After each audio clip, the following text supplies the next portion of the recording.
만약 오늘 장장 죽재 유가가 100달러를 돌파하고 우리가 정말 굳게 믿었던 그 AI 대장주들이 동시에 곤두박질 친다면 지금 이 방송을 듣고 계신 당신의 계좌는 과연 무사할까요? 참 상상하기도 싫은 끔찍한 시나리오죠. 네, 맞아요. 그런데 안타깝게도 이게 일어날지도 모르는 막연한 가정이 아니라는 겁니다. 2026년 4월 말 바로 지금 막 글로벌 시장에서 실시간으로 벌어지고 있는 아주 혹독한 현실이거든요. 환영합니다. 당신의 투자를 위한 가장 깊이 있는 분석, 오늘의 딥다이브를 시작하겠습니다. 네, 지난 몇 년간 시장을 아주 뜨겁게 달궜던 그 유동성 파티가 마침내 끝났음을 알리는 정말 차갑고 무거운 청구서가 날아온 셈이죠. 그렇죠. 사실 오늘 우리가 다룰 핵심 소스들을 딱 관통하는 단 하나의 문장이 있습니다. 그 UAE의 오펙 탈퇴 여파와 인플레이션 재점화로 글로벌 시장이 스태그플레이션의 시험대에 올랐다. 바로 이겁니다. 듣기만 해도 약간 등골이 서늘해지지 않나요? 와, 진짜 서늘하죠? 이 거대한 폭풍 속에서 저희는 오늘 자비스 글로벌 매크로 리포트부터 각종 싱크탱크의 메타 브리핑까지 이 방대한 데이터들을 낱낱이 해부해 볼 겁니다. 본격적인 시작에 앞서서 한 가지 명확히 해둘 게 있는데요. 네, 필수적인 내용이시죠? 맞습니다. 오늘 저희 딥다이브에서 다루는 모든 정보는 청취자이신 당신의 투자 판단을 돕기 위한 참고 자료일 뿐입니다. 투자 결과에 대한 법적 책임은 지지 않는다는 점 꼭 기억해 주시고요. 자, 이제 이 복잡한 내용들을 하나씩 풀어볼까요? 네, 오늘 우리의 핵심 미션은 아주 분명합니다. 지금 시장은 단순히 돈이 풀려서 자산 가격이 막 오르던 그런 유동성 장세에서 완전히 벗어났거든요. 아, 파티는 끝났다. 네, 끝났습니다. 이제는 기업이 실제로 현금을 얼마나 벌어들이는지 그리고 거시경제 지표의 실체가 어떤지를 정말 철저하게 현미경으로 따져봐야 하는 실적 및 거시경제 장세로 넘어가는 거대한 전환점에 서 있죠. 전환점이요? 그렇죠. 우리는 오늘 이 복잡한 데이터들 속에서 당신의 자산을 지키고 또 불릴 수 있는 그 변곡점의 정확한 위치를 찾아낼 겁니다. 아, 변곡점 정말 중요한 키워드네요. 그렇다면 가장 먼저 시장의 전반적인 분위기를 파악하기 위해 온도계 역할을 하는 핵심 지표들부터 살펴봐야 할 것 같은데요. 수치상으로 나타나는 현재 시장의 체온, 겉보기엔 좀 어떤가요? 표면적인 온도계만 딱 보면 사실 아주 평온한 봄날 같습니다. 시장 참여자들의 심리를 보여주는 공포 탐욕 지수가 100점 만점에 46이거든요. 46이면 딱 중간 아닌가요? 맞아요. 극단적인 공포도 아니고 탐욕도 아닌 완벽한 중립 상태를 가리키고 있죠. 게다가 시장의 변동성을 나타내는 VIX 지수, 일명 공포지수 역시 17.83으로 꽤 안정적인 수준에 머물러 있습니다. 통상적으로 VIX가 20 아래면 시장이 패닉에 빠지지는 않았다는 뜻이잖아요. 네네, 맞습니다.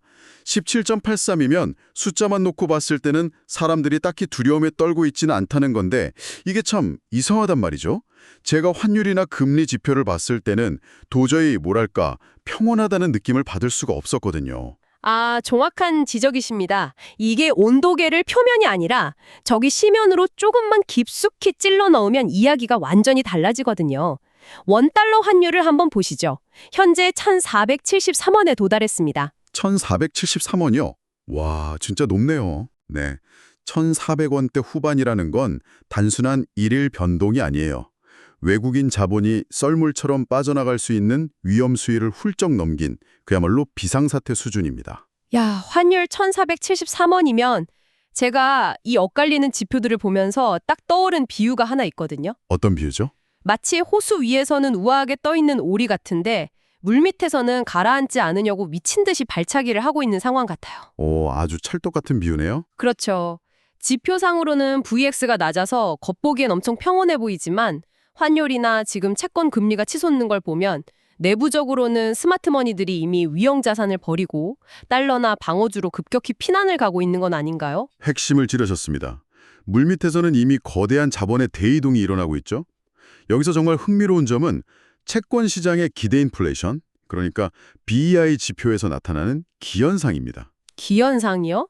어떤 숫자가 나왔길래 그러시죠? 현재 향후 5년간의 물가 상승을 예측하는 5년물 BEI가 2.63%인데 10년물은 2.44%를 기록하고 있습니다. 잠깐만요. 제가 제대로 이해하는 게 맞는지 볼게요.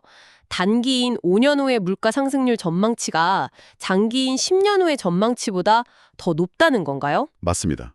5년물이 10년물을 무려 0.19%포인트 역전해버렸죠.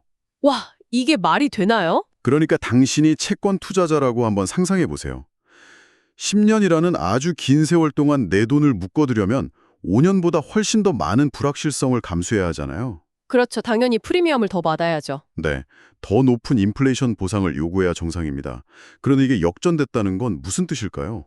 글쎄요. 단기적으로 뭔가 엄청난 위협이 있다는 뜻 아닐까요? 정확합니다. 시장 참여자들이 10년 뒤는 모르겠고 당장 눈앞에 닥친 1년에서 5년 사이에 단기 인플레이션 압력이 너무나 극심해서 숨을 쉴 수가 없다. 이렇게 비명을 지르는 경고등입니다.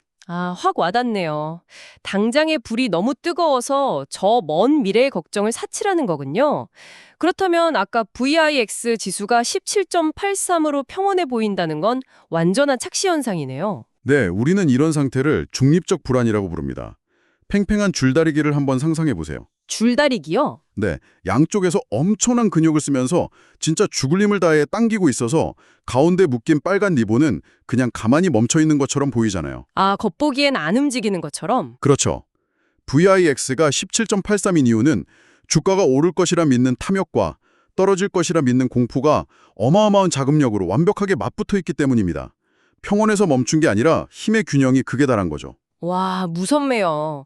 그럼 여기서 아주 작은 충격 하나만 툭 가해져도 리본은 한쪽으로 무섭게 튕겨나갈 수 있다는 거네요? 네, 그야말로 엄청난 폭발 에너지가 응축된 구간인 겁니다. 이 부분에서 상황이 정말 흥미진진해지는데요.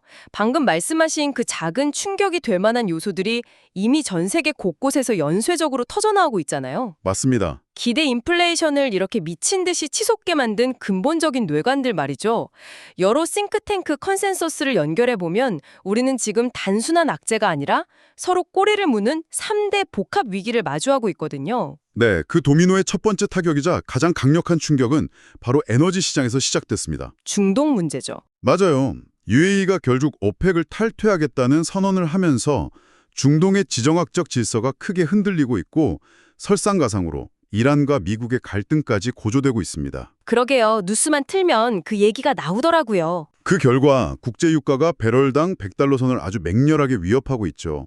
사실 유가 100달러는 단순히 주유소 기름값이 오르는 수준의 문제가 아닙니다. 모든 산업에 영향을 미치잖아요. 네, 플라스틱, 운송, 전력 등 모든 산업의 기본 비용을 확 끌어올려서 글로벌 물가 상승을 완전히 고착화시키는 인플레이션의 가장 무서운 핵연료라고 볼 수 있습니다. 유가가 오르면 당연히 물가가 오르고 물가가 오르면 중앙은행은 금리를 내릴 수가 없죠. 이 고금리가 유지되면서 터진 두 번째 도미노가 바로 성장주들의 위기입니다. 네, 뼈 아픈 부분이죠. 최근 오픈 AI의 실적 부진 소식, 그리고 전기차의 자존심이라 불리던 중국 BYD의 이익 급감 소식이 겹쳤잖아요. 그렇죠. 그리고 마지막 세 번째 도미노는 이 와중에 터진 EU와 중국 간의 무역 분쟁이고요. 이 세 가지가 작기 다른 이슈 같지만 결국 비용 상승과 성장 둔화라는 하나의 거대한 목줄로 연결되어 있네요. 와, 완벽한 통찰입니다. 그렇다 보니 시장의 자금 흐름, 즉 스마트 머니들이 지금 어디로 도망치고 있는지를 보여주는 섹터 로테이션이 아주 극명하게 나타나고 있죠. 여기서 제가 리포트 데이터를 보면서 청취자분들을 대신해 꼭 짚고 넘어가고 싶은 게 하나 있습니다. 네, 말씀하시죠. 자비스 리포트에 따르면 WTI 유가가 배럴당 99.5달러를 찍으면서 최근 1개월 동안 무려 3.2%나 급등했습니다. 그래서 당장 미국 에너지 섹터 ETF인 XLE가 강세를 보이고 있는데 전문가님, 이거 혹시 중동 뉴스 때문에 한 달 정도 반짝 오르고 마는 단기적인 테마성 발작 아닌가요? 다들 그렇게 생각하실 수 있죠. 우리가 이 원자재 변동률에 진짜 장기 투자를 걸어도 되는 걸까요? 아주 예리한 질문입니다. 방금 말씀하신 원자재 가격 3.2% 급등은 명확히 최근 1개월 기준으로 측정된 단기적인 충격 지표가 맞습니다. 그렇죠. 이런 건 지정학적 뉴스에 따라 내일 당장이라도 요동칠 수 있죠. 하지만 여기서 청취자 당신이 진짜로 주목해야 할 핵심은 이런 단기 발작이 누적되면서 만들어낸 거대한 자금의 지각 변동입니다. 지각 변동이요? 네. 기술주에서 돈을 빼서 에너지나 헬스케어 같은 철저한 방어주로 넘어가는 섹터 로테이션 현상이요. 이건 최근 3개월 기준으로 아주 뚜렷하고 무겁게 나타나고 있는 구조적 추세입니다. 3개월 기준의 구조적 추세다. 맞습니다. 단기적인 뉴스 플로우, 즉 1개월과 거시적인 자금의 구조적 이동, 즉 3개월을 명확히 구분하는 것이 지금 같은 변동성 장세에서 살아남는 핵심 비결이죠. 1개월의 노이즈와 3개월의 트렌드를 구분하라 정말 중요한 포인트네요. 그렇다면 이쯤에서 이 딥다이브를 듣고 계신 아마도 계좌에 나스닥 ETF나 테슬라, 엔비디아 같은 주식을 들고 계실 청취자분들이 가장 두려워할 질문을 제가 하나 던지겠습니다. 네, 질문 주시죠. 지난 몇 년간 우리를 부자로 만들어줄 거라 굳게 믿었던 그 AI 만능주의 슈퍼사이클, 이거 이제 완전히 끝난 건가요? 이 상황을 더 큰 그림과 연결해 본다면 이건 결코 AI 시대의 종말이 아닙니다. 오히려 혹독한 옥석가리기의 시작이라고 봐야 하죠.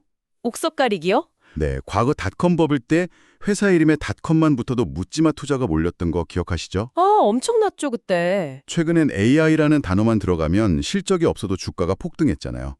하지만 아까 말씀드렸듯 유동성 파티는 끝났고 고금리가 장기화되고 있습니다. 금리가 4.35%라는 건 10년을 기다려야 할 먼 미래의 꿈, 그러니까 성장을 현재 가치로 할인했을 때 그 가치가 형편없이 쪼그라든다는 뜻입니다. 금리가 높으니까 미래 가치가 박살이 나는군요. 맞습니다. 이제 시장은 환상에서 벗어나서 그 AI 기술을 통해 당장 이번 분기에 실질적인 현금 흐름을 창출하고 재무 건전성을 증명하는 기업만을 선택하는 냉혹한 실적 장세로 진입한 겁니다. 그러니까 꿈과 비전만으로는 대출 이자도 못 갚는 시대가 왔으니 투자자들도 환상에서 깨어나서 재무제표를 진짜 돋보기로 들여다보기 시작했다는 거군요. 정확합니다. 그래서 마이크로소프트처럼 AI를 실제 클라우드 산업에 적용해 막대한 이익을 현찰로 팍팍 찍어내는 극소수의 기업들이나 네네. 아예 경제 침체와 무관하게 사람들이 필수적으로 약을 사 먹어야만 하는 유나이티드 헬스, 노보노디스크 같은 헬스케어 우량주로 거대 자본이 피난을 가고 있는 현상이 이를 생생하게 증명하는 거죠. 와, 왜 자금이 기술주에서 방어주로 이동하는지 그 메커니즘이 확 이해가 되네요. 자, 글로벌 인플레이션과 고금리 압력이 미국과 중동에서 어떤 나비 효과를 일으키고 있는지 확인했으니 이제 시선을 아시아로 좀 돌려보겠습니다. 네, 아시아도 상황이 복잡하죠. 특히 우리와 직접적으로 연결된 일본과 한국 쪽을 좀 보고 싶은데요. 지표들이 정말 귀괴할 정도로 엇갈리고 있던데요. 일본부터 한번 살펴보죠. 일본은행, 그러니까 BOJ가 최근 기준금리를 0.75%로 동결했습니다. 네, 동결했죠? 겉보기엔 일본도 금리 인상 사이클을 멈추고 한숨 돌리나 보다. 이렇게 싶지만 실물 경제의 속사정은 정반대입니다. 정반대요? 에너지와 신선식품을 제외한 근원 소비자 물가 지수 CPI가 2.5%를 기록하면서 시장의 예상을 훌쩍 뛰어넘었고요. 사람들의 소비를 보여주는 소매 판매 지표 역시 급증했습니다. 잠깐만요. 물가가 예상을 깨고 계속 오르는데 사람들이 돈을 펑펑 쓰고 있다고요? 네, 지표상으로는 그렇습니다. 그럼 디플레이션에서 탈출한 일본은행 입장에서는 브레이크를 밟기 위해 조만간 금리를 더 올릴 수밖에 없겠네요. 그렇죠. 필연적입니다. 그런데 일본이 금리를 올리는 게 우리나 미국 시장이랑 대체 무슨 상관이 있는 거죠? 여기서 그 유명하고도 무서운 엔캐리 트레이드의 청산이라는 연쇄 반응이 시작됩니다. 엔캐리 트레이드. 그동안 글로벌 헤지펀드들은 금리가 0%에 가까운 일본에서 값싸게 엔화를 어마어마하게 빌렸습니다. 그리고 그 돈으로 금리가 높고 성장성이 좋은 미국의 나스닥 기술주들을 마구 사들였죠. 그러니까 싼 이자로 돈을 빌려서 수익률 높은 곳에 투자하는 전형적인 레버리지 투자를 했군요. 맞습니다. 그런데 일본이 조만간 금리를 더 올릴 것이란 전망이 강해지면 어떻게 될까요? 금리가 오르면 엔화의 가치가 상승합니다. 네. 예전에는 100달러를 팔면 15,000엔을 갚을 수 있었는데 엔화가 비싸지면 100달러를 팔아도 12,000엔밖에 못 갚는 상황이 벌어지는 거예요. 와, 펀드 매니저들 입장에서는 가만히 앉아서 빚더미가 눈덩이처럼 불어나는 진짜 끔찍한 사태네요. 맞아요. 살 수가 없는 상황이죠. 그러니까 엔화가 더 비싸지기 전에 빨리 엔화 빚을 갚아야 하는데 돈이 다 미국 주식에 묶여 있으니까 눈물을 머금고 미국 나스닥 기술주를 팔아치울 수밖에 없겠네요. 정확합니다. 글로벌 자본이 살기 위해 던지는 그 어마어마한 매도 물량이 결국 미국 기술주에 거대한 하방 압력으로 작용하는 겁니다. 일본의 국내 물가 상승이 바다 건너 미국 AI 주식의 폭락을 부추기는 완벽하게 맞물린 거시경제의 톱니바퀴죠. 정말 모든 게 거미줄처럼 촘촘히 연결되어 있네요. 반면에 정작 미국 본토의 실물 경제는 어떤가요? 요즘 이른바 노랜딩? 그러니까 경제가 침체 없이 비행기처럼 계속 날아갈 거란 기대감하고 끈적한 인플레이션에 대한 불안감이 기묘하게 섞여 있는 것 같은데요. 미국 데이터는 아주 역설적입니다. 4월 미국 소비자 신뢰 지수는 92.8을 기록하면서 시장의 우려를 비웃듯 엄청나게 강력한 수치를 보여줬거든요. 92.8이면 엄청 높네요. 소비자들이 여전히 자기 고용 상태에 만족하며 직업을 열 자신이 있다는 거죠. 하지만 정반대로 3월 주택 착공 건수는 138만 건으로 뚝 꺾여버렸습니다. 이상하네요. 사람들이 돈을 펑펑 쓰는데 왜 새 집은 안 짓는 거죠? 상식적으로 경기가 좋으면 부동산 개발도 활발해야 하는 것 아닌가요? 이게 타임라인이 다르기 때문입니다. 백화점에서의 소비는 현재 내 통장에 꽂히는 월급과 고용 상태에 직접적인 영향을 받죠. 지금 내 수중의 돈이요. 네. 하지만 건설업이라는 건 천문학적인 자금을 대출받아서 수년에 걸쳐 진행하는 산업입니다. 당연히 미래의 금리에 극도로 민감할 수밖에 없죠. 대출 이자 감당이 안 되니까. 이를 절대 내리지 못할 거라는 공포가 시장을 덮친 겁니다. 그렇군요. 즉, 현재는 화려하지만 고금리 장기화라는 미래의 공포가 주택 경기를 먼저 무참히 짓누르고 있는 상황입니다. 연준의 금리 인하 기대감은 사실상 저 멀리 뒤로 밀려났다고 인정해야 하죠. 현재의 축제가 미래의 절망을 키우고 있는 셈이군요. 그렇다면 이 숨막히는 글로벌 흐름 속에서 가장 중요한 우리 한국 시장은 어떤 타격을 받고 있나요? 한국 시장은 그야말로 뼛속까지 시린 극단적 양극화를 겪고 있습니다. 3월 산업 생산이 전월 대비 마이너스 0.54%로 역성장하면서 실물 경제에 강력한 경고등이 켜졌고요. 마이너스 0.54%요? 네. 그리고 금리를 감당하지 못한 가계의 부실 대출은 매일매일 역대 최고치를 갱신하고 있죠. 그런데 참 희한한 게 주식 앱을 열어서 코스피 대형주들을 보면 무슨 불장이 따로 없단 말이죠. 삼성전자나 현대차 같은 종목들은 분위기가 나쁘지 않은데 이 괴리는 어떻게 설명해야 합니까? 네. 그게 바로 양극화의 핵심 딜레마입니다. 현재 1473원이라는 킹달러 현상, 그리고 아까 말씀드린 일본의 엔화 가치 변동이 절묘하게 맞물리면서 한국의 수출 대형주들에게는 엄청난 가격 경쟁력과 장부상 이익을 안겨주고 있거든요. 수출 기업 입장에서는 환율 효과가 어마어마하니까요. 그렇죠. 1달러짜리 물건을 팔았을 때 예전에는 1,100원을 벌었는데 지금은 똑같이 팔아도 1,473원을 버니까요. 글로벌 자금 입장에서는 신흥국 중에서도 이익 방어력이 좋은 한국의 반도체나 자동차 주식에 베팅하면서 랠리 기대감을 키우고 있는 겁니다. 듣고 보니 마치 하나의 국가 안에 두 개의 전혀 다른 경제가 존재하는 것 같네요. 정확한 표현입니다. 반도체나 자동차를 수출하는 대기업들은 따뜻한 실내에서 아주 화려한 파티를 열고 샴페인을 터뜨리고 있는데 이자에 허덕이는 내수건설업과 중저 신용자들은 그 파티장 밖에서 맨몸으로 겨울 추위에 떨고 있는 잔인한 상황 말이죠. 아주 뼈아프지만 대한민국의 현실을 정확히 찌른 비유입니다. 여기서 아까 언급한 1,473원의 환율이 경제의 목을 조르는 양날의 검으로 작용하게 되는데요. 양날의 검이요? 네, 수출 기업의 이익을 부풀려주는 호재의 힘은 분명하지만 동시에 한국 주식시장에 들어와 있는 외국인 투자자들 입장에서는 주가가 가만히 있어도 환율 때문에 자국 통화로 환전할 때 막대한 환차손을 보게 만듭니다. 달러로 바꿔서 나갈 때는 손해를 보니까요? 맞습니다. 그래서 참다 못한 외국인 자본이 어제 하루에만 1,845억 원이나 유출되었죠. 연기금 등 기관이 3,482억 원을 매수하면서 멱살을 잡고 간신히 지수는 방어하고 있지만 이 둑이 언제 무너질지 모르는 환율 발작 리스크를 우리는 절대적으로 경계해야 합니다. 참 위태위태하네요. 자, 그럼 이 모든 것이 당신, 즉 우리 청취자분들에게 어떤 의미일까요? 지표는 이렇게 엇걸리고 위기와 기회가 마구 뒤섞인 폭풍 속에서 당장 이번 주에 우리는 무엇을 지켜보고 우리 계좌를 지키기 위해 어떤 행동을 취해야 할까요?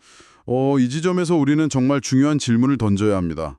어떻게 포지셔닝을 할 것인가? 네, 그게 제일 중요하죠. 구체적인 포트폴리오 전략을 짜기 전에 자비스가 포착한 아주 흥미로운 기여 지표 하나를 소개해드리겠습니다. 기여 지표요? 네, 주가의 평균 대비 이탈도를 나타내는 Z-스코어를 바탕으로 주가 위키를 1단 지하실부터 4단 과열 구간까지 나누는 보조 지표인데요. 1단부터 4단까지. 네, 놀랍게도 현재 자동차 부품주인 현대위아가 최고 단계인 기여 4단, 즉 극심한 과열 구간에 진입했습니다. 잠깐만요. 기여가 4단이고 과열 구간이면 주가가 평균보다 비정상적으로 높다는 뜻이잖아요. 보통 이런 보조지표가 과열을 가리키면 차익을 실현하고 빨리 도망쳐야 하는 거 아닌가요? 교과서적으로는 당연히 그렇죠. 하지만 지금은 비정상적인 장세입니다. 주가는 4단으로 고점인데도 불구하고 놀랍게도 외국인 자금이 5천억 원 넘게 추가로 유입되었고 아주 강력한 기술적 매수 신호가 동반해서 터졌거든요. 오, 그건 무슨 뜻인가요? 앞서 우리가 이야기했던 시장의 거대한 자금 흐름, 즉 밸류에이션의 비싼 AI 성장주에서 탈출한 거대 자본이 환율 수혜를 온몸으로 받으면서 실질적인 실적이 딱딱 찍히는 가치주로 눈을 감고 밀고 들어오는 강력한 모멘텀이 실제 데이터로 확인되고 있다는 생생한 증거입니다. 아, 맹목적으로 지표의 과열이라는 단어만 보고 팔았다가는 스마트머니들이 밀어올리는 진짜 랠리를 놓칠 수도 있다는 거군요. 거시적인 자금 이동이 개별 종목의 수급으로 딱 증명이 되네요. 그럼 우리가 또 주의 깊게 봐야 할 숨은 변수가 있을까요? 정책 리더십의 변화라는 매우 위협적인 꼬리 위험, 즉 테일 리스크를 주시해야 합니다. 테일 리스크요? 최근 여러 정보기관 감청 데이터와 월스트리트의 컨센서스를 분석한 리포트에 따르면 제롬 파월 연준 의장의 후임으로 아주 뼛속까지 강력한 매파 성향인 케빈 워시가 거론되고 있습니다. 매파 중에 매파. 그 케빈 워시라면 시장에 풀린 돈줄을 죄고 인플레이션을 때려잡는데 피도 눈물도 없는 인물이잖아요. 맞습니다. 이번 FOMC에서 다행히 금리를 동결한다고 해도 시장이 마냥 환호하면서 안도할 수 없는 이유가 바로 여기에 있죠. 아, 다음 타자가 무서우니까. 네. 케빈 오시라는 이름이 의미하는 연준 리더십 교체의 불확실성이 수면 위로 떠오르면 시장은 현재의 금리 동결보다 향후 다가올 극단적이고 자비 없는 긴축의 공포를 주가에 먼저 선반영하면서 무너질 수 있습니다. 그렇다면 결국 이 복잡한 실타래를 풀고 당장 이번 주 시장의 방향을 결정지을 단 하나의 결정타는 무엇이 될까요? 단연코 이번 주 예정된 미국 5월 고용보고서입니다. 5월 고용보고서? 이 데이터 하나가 끈적한 미국의 물가, 연준의 다음 금리 정책 스탠스, 킹달러의 방향, 그리고 결국 우리 한국 시장의 외국인 수급까지 모든 도미노의 첫 번째 블록을 결정지을 최우선 지표입니다. 숫자가 어떻게 나오느냐에 따라 시장이 요동치겠네요. 맞습니다. 고용이 예상을 깨고 너무 강하게 나온다면 시장은 금리 인하 기대감을 완전히 접고 긴축 공포로 하락할 것이고요. 반대로 고용이 뚜렷하게 둔화된다면 억눌려 있던 주식들이 반등의 핑계로 삼아 환호하겠죠. 와, 두 가지 극단적인 시나리오가 모두 열려 있네요. 그렇다면 도대체 내 계좌, 내 돈을 어떻게 세팅해야 안전하게 살아남을 수 있을까요? 지금처럼 내일 당장 유가가 치솟을지 아니면 고용이 꺾일지 한 치 앞도 예측할 수 없는 이런 비선홍적인 변동성 구간에서는 철저하게 바벨 전략을 구사해야 합니다. 바벨 전략이요. 양극단의 무게를 두는 거요? 네, 양극단의 거시경제 꼬리 위험을 동시에 방어하는 구조를 짜는 겁니다. 바벨의 한쪽 끝에는 유가 100달러 돌파와 스태그플레이션이라는 아주 끔찍한 시나리오를 해지할 수 있도록 자산을 배치해야 합니다. 방어막을 치는 거군요. 그렇죠. 물가 상승을 가격에 전가할 수 있는 에너지 섹터, 그리고 경기 무관하게 소비되는 헬스케어, 또 현금 자체인 달러를 아주 두껍게 배치해서 계좌의 하방을 콘크리트처럼 꽉 막아야 합니다. 약간 스태그플레이션이 와도 살아남을 수 있게 생존 배낭을 싸두는 느낌이네요. 그럼 바벨의 반대쪽 끝에는 뭘 담아야 하죠? 반대쪽에는 글로벌 공급망 재편과 1473원이라는 환율의 절대적 혜택을 온전히 누리면서 글로벌 시장에서 독점적 지위를 가진 고퀄리티 한국의 수출 우량주를 담아야 합니다. 아, 탑티어 기업들이요? 네, 예를 들면 반도체나 자동차 탑티어 기업들을 담아서 시장 상승 시의 알파, 즉 수익을 절대 놓치지 말아야 합니다. 방어와 공격을 동시에 주고 가는 거네요. 맞습니다. 여기서 중요한 건 우리는 지금 어떤 정치적 진영의 논리나 국가 간 분쟁의 옳고 그름 혹은 기술 혁신에 대한 막연한 환상에 기대어 투자하는 게 아니라는 겁니다. 철저히 숫자로만. 네, 철저히 수급 환율 그리고 금리라는 가장 차갑고 냉혹한 데이터에 기반해서 자산을 배분해야만 이 탁한 진흙창 장질에서 살아남을 수 있습니다. 아, 완벽하게 동의합니다.